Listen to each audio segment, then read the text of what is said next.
Walang komunikasyon sa liderato ng Senado ang chairperson ng House Committee on Justice.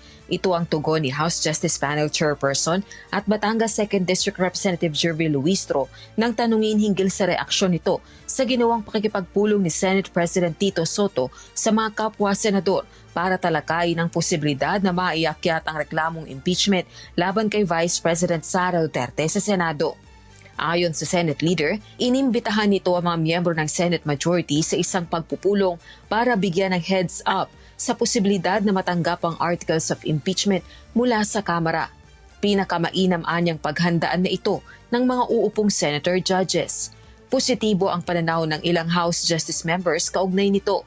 Ito ay bagaman dinidinig pa lamang ng House panel ang dalawang reklamong impeachment para matukoy kung may probable cause o kung may sapat na batayan para umusad ang proseso ng impeachment.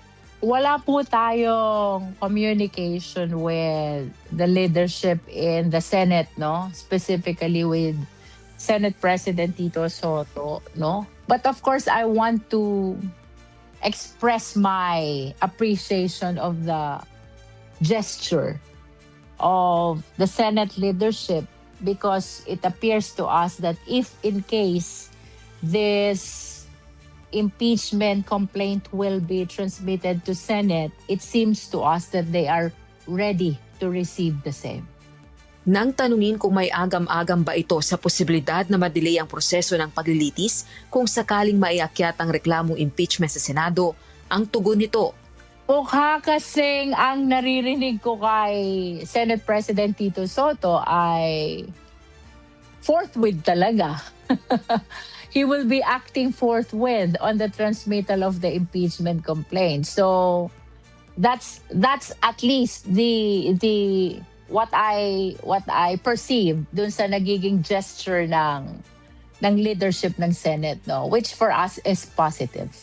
ganito rin ang pananaw ni Bicol Saro Party List Representative Terry Ridon, miyembro ng House Justice Panel.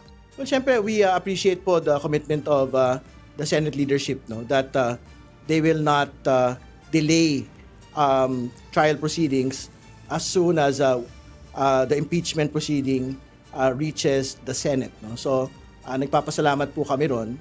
But again, that is a bit premature also to discuss kasi we still have to resolve it at the level of the committee, and we will still have to vote on it at the level of plenary. Inaasahang tatapusin ng House Justice Committee ang pagdinig sa mga reklamong impeachment laban kay VP Duterte sa April 29. Rosa Licoz, humahataw sa balita ngayon.